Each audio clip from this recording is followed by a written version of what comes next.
Hi guys, this is new for me. I've never done this before, but thought I'd answer the requests of many people to hear a little something on the Sunday. So bear with me if it's a little awkward, because it is to me, but I want to talk to you today a little bit about plagues. The Bible's full of plagues. If you've never read the Bible, let me just tell you, God is a plague sending motherfucker. He's plaguing. You know the 10 plagues that he sent on Pharaoh. I mean, pretty cruel stuff. Boils and lice and polluted water like Flint, Michigan, and then ultimately he slaughters the firstborn male children in the land. Pretty serious stuff. I want to talk a little bit about world history and see how we get to this place of mythology where we believe in gods of plagues. And that really just goes back to ancient humanity. When humans started to raise to a consciousness of like wondering what's up above and what's down below, because nobody knew. Nobody knew what was under the ground they walked in. Nobody knew what stars were, those little dots of light. Nobody knew what was up there. But somewhere in the evolving human came this thought that somebody is out there and in control. And of course they anthropomorphized that, that they gave it human attributes. And so what would happen is, evolution-wise, from an anthropological point of view, when civilizations developed, they began to think like we are at the mercy of the gods that are up there. And understandably, when famine hit, when drought hit, they looked at the gods above and thought they must be unhappy with us. The gods are angry.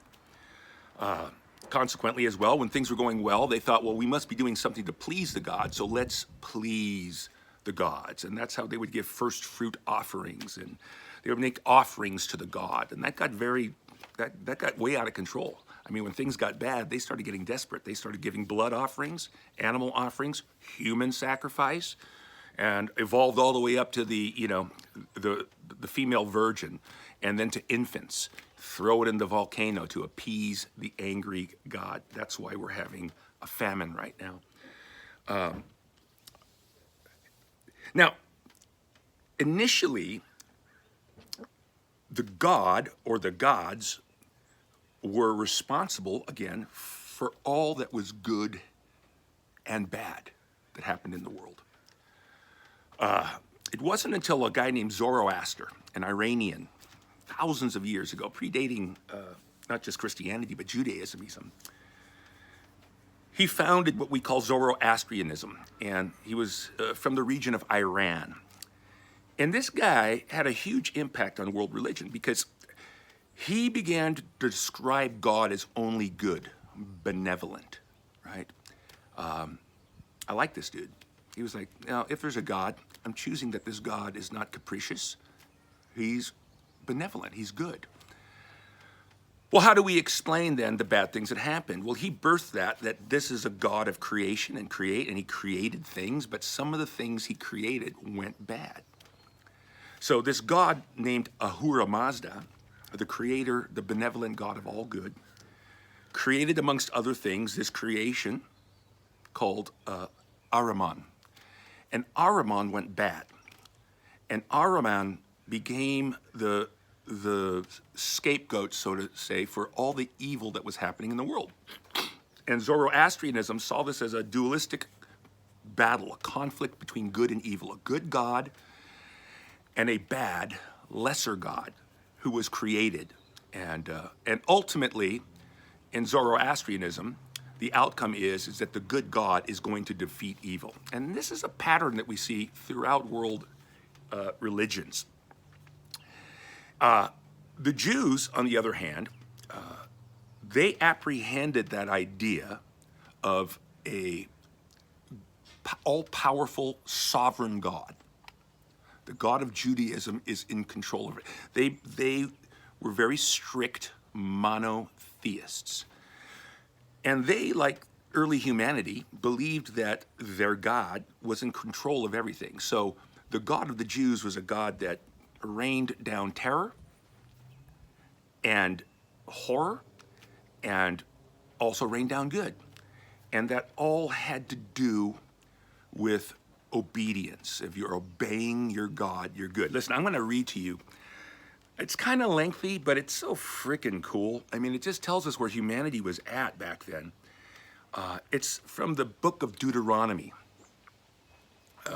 Genesis, Exodus, Leviticus, Numbers, Deuteronomy. So it's one of the first 5 books of Judaism, considered the most sacred books, considered and called the Torah. And this is Deuteronomy 28. This is to the people of Israel about their God. Blessings for obedience, chapter 28. If you fully obey the Lord your God and carefully follow all his commands I give you today, the Lord your God will set you high above all nations on earth. All these blessings will come to you and accompany you if you obey the Lord your God. You will be blessed in the city and blessed in the country. The fruit of your womb will be blessed, and the crops of your land will be blessed, and the young of your livestock, the calves of your herds, and the lambs of your flocks. Your basket, your kneading trough, will be blessed. You will be blessed when you come in and blessed when you go out, and the Lord will grant the enemies who rise up against you to be defeated before you. They will come at you from one direction and flee to you from you in 7. The Lord will send a blessing on your barns and everything you put your hand to. The Lord will bless you in the land he is giving you. The Lord will establish you as his holy people, as he promised you on earth, if you keep the commands of the Lord your God and walk in obedience to him. Then all the peoples on earth will see that you are called by the name of the Lord, and they will fear you. The Lord will grant you abundant prosperity in the fruit of your womb, the young of your livestock, the crops of your ground, in the land he swore to you and your ancestors. The Lord will open up the heavens, rain, the storehouses of his bounty, to send rain on your land in season, not too much, not too little, and to bless all the works of your hand. You will lend to many nations, but borrow from none. The Lord will make you head, not tail, if you pay attention to the commandments of the Lord your God that I give you this day and carefully follow them. You will always be at the top, never at the bottom. Do not turn aside from the commandments I give you today, to the right or left, following other gods and serving them. Now, however, if you do not obey the Lord your God, and you do not carefully follow the commands and decrees I'm giving you today, all these curses will come upon you and overtake you. You will be cursed in the city and in the country. Your basket and kneading trough will be cursed. The fruit of your womb will be cursed, and the crops of your land, and the calves of your herds, and the lambs of your flocks. You will be cursed when you come in and cursed when you go out.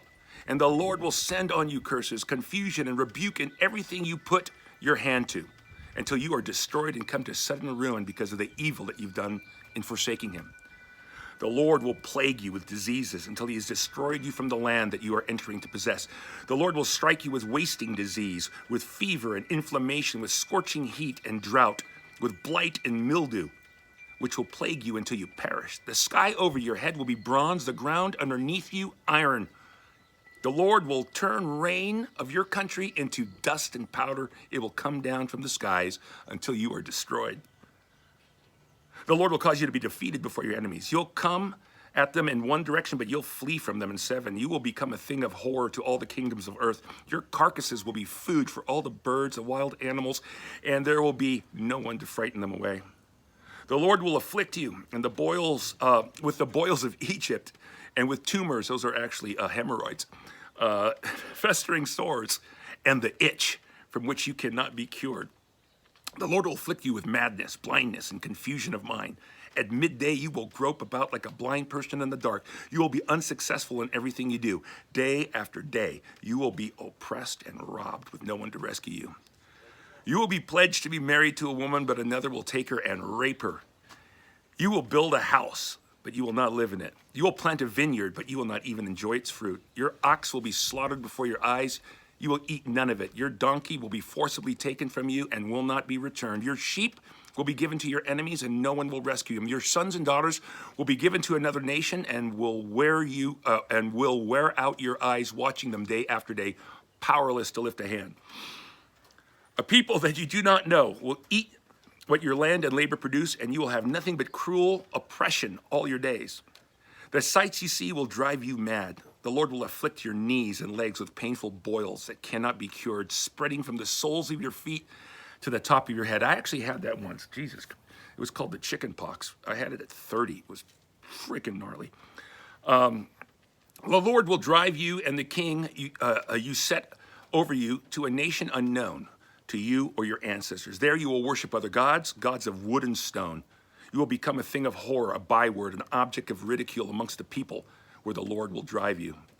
You will sow much, oh, you know what? I'm going to end it here because it just goes on and on and on. Oh, it gets worse. I got to get this part right here.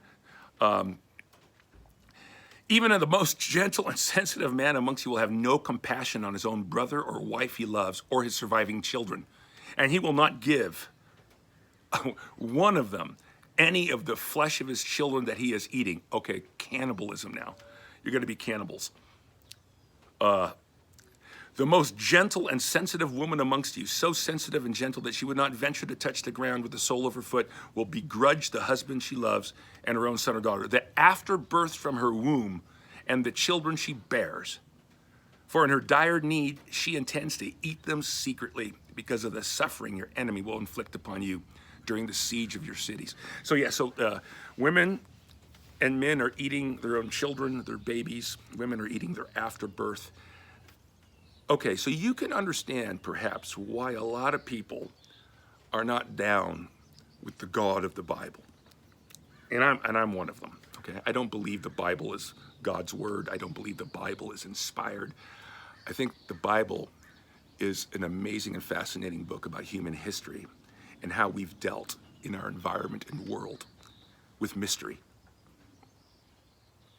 Really, it's a mystery. Now, what I mean is, I don't know. Could God actually be doing these things? I suppose so. I can't prove he's not. I can't prove that he is. Is God good? I don't know. Is God bad? I don't know. Is he both? I don't know. Nobody knows, right? So this book is fascinating to me because it's showing me ancient humans trying to deal with this gigantic mystery of life, just like we're doing today. There are people in the news right now that are pastors that are proclaiming that this thing, this COVID-19, is a curse from God because of gay marriage, amongst many other things. I mean, that's happening every single day. Every day there's messages going out right now that this is from God. It's a plague sent from God. And you can understand why a lot of people are turned off to religion or turned off to the concept of a God who sends plagues. And I'm one of them. I don't believe that. I used to. Funny enough, I really did. I thank God I've evolved out of that. But that doesn't mean the Bible's not fascinating to me, because these are real people. It's not God's word, but it's words of people about their view of God and the world they live in. And it was confusing, and it still is today. People are still struggling. I mean, despite knowing so much more, knowing what's below our feet and what's above us in the sky and seeing our universe and the cosmos, we haven't answered the big questions. We really don't know where we come from, and we have no idea where we're going. But here we are in this mystery called life, and we're trying to figure it out. We're trying to cope, because to be alive is, to a certain degree, to be insane. To have this level of consciousness with these big questions unanswerable, that can drive somebody crazy. It does me anyways. So let's get back to the plagues. Yeah, people are saying this COVID-19 is a plague. I don't believe that. Shit happens. Good stuff and bad stuff. And like Zoroaster, though I don't know what's behind the universe, I choose to believe that ultimately the most powerful thing in the universe, far more powerful than the bad and the evil, is the good. I choose to design my own God. And the God I've designed is one that is benevolent and one that is loving. So I don't see God in the plague. I see God in the first responders. I don't see God as raining down this disease upon us. I see God in people that are suiting up and going in and risking everything to try to bring somebody else health and healing. Wow. That's the God I choose to believe in. That's the ultimate authority in what's behind the universe. It's this thing called love. The most powerful thing in the cosmos, to me, is love. Where does that emanate from? I don't know, but I'm choosing to believe if there's a God behind this, whatever that God is a God of love. And that God may be powerless. I don't believe in an all-powerful God. Because if he had the power to actually stop things, and he's not, then he's just a dickhead. So I don't believe in an all-powerful God, but I believe in the power of love. And I believe that in the end, love wins, like Zoroaster. Somewhere in the end, love is better than hate. Healing is better than killing. I guess that's why I have an affinity for Jesus. Jesus comes onto the scene, and the Jews have now modified their beliefs. The Jews, like I said before, believed in one God, believed in a God that was responsible for everything, and but that evolved. Like if you look at Satan in the book of Job, Satan in the book of Job was one of God's angels doing God's work. Later that evolved, and that evolved because of a guy named Plato, and that evolved because of Alexander the Great. Alexander the Great conquered the Jewish territory and lands, and the Jews were Hellenized. They were introduced to Greek culture. And this Greek culture introduced them to the philosophers, Socrates, Aristotle, Plato.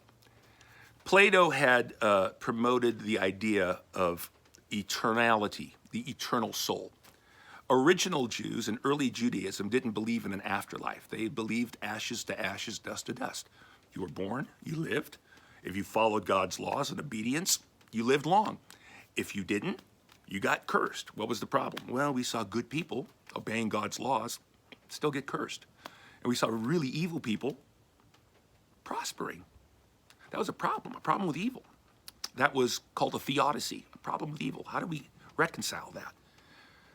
Well, that's when we found a scapegoat. And Satan became the scapegoat. Now, Satan, the word itself, just means adversary. The adversarial, the flip side of the coin, the yin and the yang, the black and the white, the good and the evil. And Satan became the personification of evil. Now, when the Jews were introduced to the Greek gods and to Greek mythology, they began to see things that they could adapt, like Hades, like judgment, eternal life. That could reconcile the problem with evil. Everything happens, shit happens in the world, and then you die, and then comes a judgment. And the righteous people who got screwed over, now they're going to be rewarded. And the evil people who lived large, now they're going to be punished. And they adopted that into their religion. And that's the way it was when Jesus came on the scene. Jesus' day, the theology was, if you were a leper, you were sinning. You did something to deserve that. Leprosy was a plague. One of my favorite scenes in the Bible, though, is a leper approaches Jesus. Now, in Judaism, in that day called the Second Temple time period, if a leper came near someone, they had to yell, unclean, unclean, unclean, and then people would pick up, including rabbis, stones, and drive that person's away a stone's throw distance, social distancing. One day, Jesus is approached by a leper, and he begs him for healing and help. And I guess Jesus could have lobbed it over, but he didn't. He gloved up, but not really. He closed the distance, came to that leper, and did something that the leper had not experienced for I don't know how many years. Human touch. He held him in his hands, and he healed him. Now, that would have been shocking to the crowd. And immediately, like anybody with an infection, people would have been running away from Jesus. Like, what the hell did he just do? He just touched a freaking leper.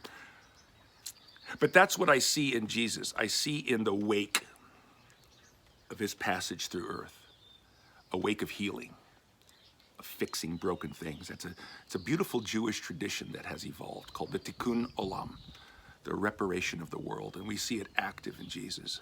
He was fixing the broken shit in the world. And that is powerful. He was a fixer. So my encouragement to you is, in the midst of this plague, Well, is God responsible? Maybe. But if that's the way God is an asshole, and we're all pretty much screwed anyway, so I don't really care. But I'm certainly not bending my knee to that God and giving it any kind of like fidelity or worship. No, that God can kiss my ass. But I don't believe that. I still think what ticks behind the universe, what really resonates, what really touches me deeply and maybe you, is love. Acts of love, sacrificial love. I'm inspired right now, despite everything that's happening. I'm inspired by these people, by these healthcare professionals. Hell, I'm inspired by my friend Gail working at Vaughn's right now, and her leadership in the community of Ojai, telling us how to get food. I'm inspired by the Middle Eastern guys that have a market where you can't go in and take all the toilet paper, but they disperse and share it, and they help you with smiles on their face, and they call me brother in the midst of this pandemic. I'm really inspired by a lot of people right now, and I want to be inspired by more, and I want to be an inspiration. I want to be a fixer. I want to help people. That's where I see my God. That's what I'm choosing to believe and design my God after. What's your God like? Mine, benevolent, loving, a fixer. When you look out at the world, what do you see? Just all the horror? Or do you see inspiration? Do you see love and think like that's the more powerful stuff? That's what I believe. In the end, love wins. And in the end, we're all going to be okay. God bless you. Have a great Sunday.